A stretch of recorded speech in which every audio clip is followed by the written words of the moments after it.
Yeah. all of these experiences, um, you experienced it at such a young age, and Uh-huh. um, you shared some of your perspectives, such as you were a young child, you didn't really know much that was going on. I kind of want to go back to your experience, uh, experiencing Thailand pirates and um, having a lot of battle, and you shared that your father had like a broken forehead, cracked forehead. I want to know more of your thought process. Did you have to grow up quickly, like come to a realization that life is very harsh, or have you always known of this hardship and it's just grew apart? No, I guess that once when I was small, go like in the refugees camp. I have dreams about having a good life in America, like live in a big house and beautiful dresses.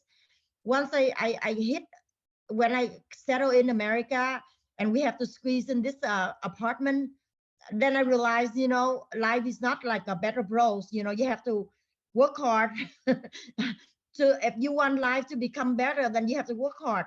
So as soon as I think I start working very at a very early age, probably at 14. I go to the the big flea market on Berryessa Road. I got hired to stay there and sell T-shirts every day. There's a man and a woman. He hired me. He pays $20 a day, all day long.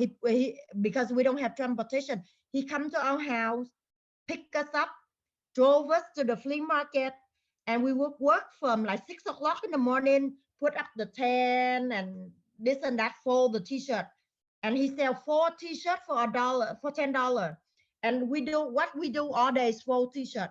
The customer would come in and they pick it up the T-shirt and they drop it down. They pick up another one. They look at the design. They like it. They like it. And then they come back and they pick up another one. And they look at the design. They like it. They like it. And then they come back and they pick up another one. And they look at the design. They like it. They like it. And then they come back and they pick up another one. And they look at the design. They like it. They like it. So I stand in the flea market from like 6 o'clock in the morning up until 7 o'clock at night, folding clothes. They make a mess. We close up just like right now when you go to the department store. Customer would come in and search for their size, and they leave a mess, and somebody have to fold it up. That's what I do all day, all week for the weekends that I have growing up.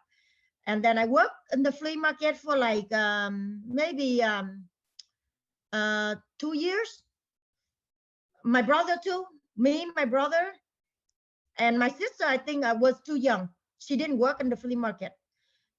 Just me and my brother. My brother worked in the food stand, so he didn't work in the t-shirt place. My dad, he is born a handicapped man, so he could not look for work. I don't know if you know that he has no toes. He's born with no toe. His feet have no toes at all.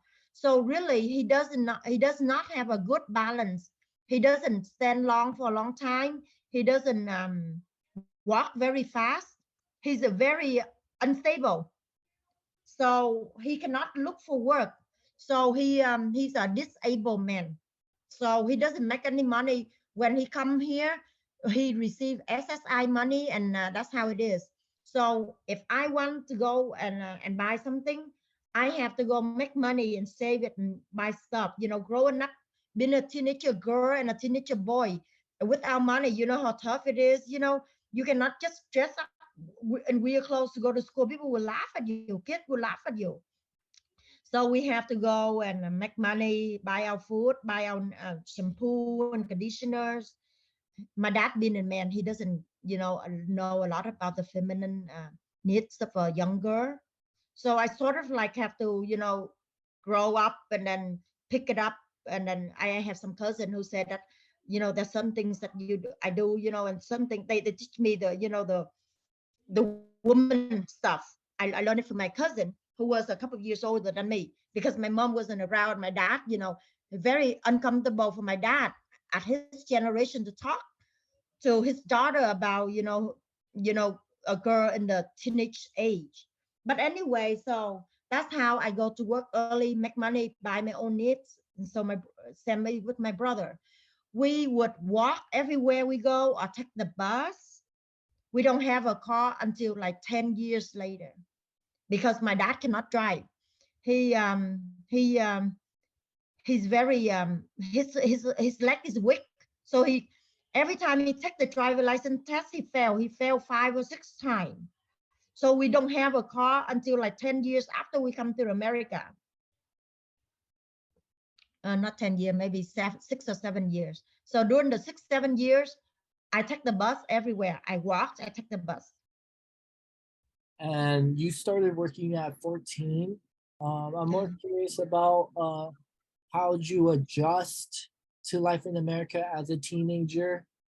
Did you go to school, or did you just only work? What was your experience adjusting to the culture? No, we go to school. I think that I was in the 4th grade. I think now remember 4th grade. My sister in the 2nd grade. I was in the 4th grade when I come to America.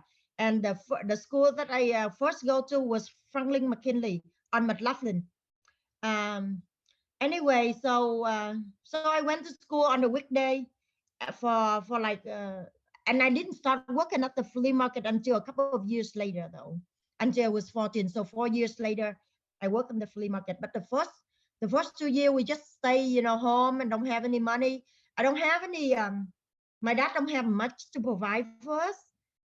So we were just we look very poor. We don't have money to spend. We don't have money to dress up. We're just looking very poor. Yeah, growing up, I think. That's why I value money. I said, you have to earn hard for your money. So I'm very careful with my money. And when were you able to call the US your home officially? When? Oh, well, as soon as we settle in and we say that this is going to be our home for the rest of our lives. So I guess that at that age, I don't think much about home or my country, my home country or new country or whatever. All I know is that we're here, we're living here. Let's make the best of it. Let's improve our lives so we don't stay poor forever. So, but as I grow up, I begin to appreciate the life here. I said, oh my God, the people, the American in general are very nice. I see that they are very kind and helping people. For the Asian, they're all about themselves. But for American, they would extend help if I could. Not in terms of money. They don't give you money, but they would help. And they're very kind and they're willing to help everyone that they can, different from the Asian people. I think that the Asian people, they worry about them, their family, their kids only. They don't worry about any other ones. But the American are different. They're more kind, I think. Yeah. And I really do appreciate being in here, that I gotta be here. I got to given the opportunity to have this life and have my kid being born in this country with the freedom and luxury that they have. Yeah.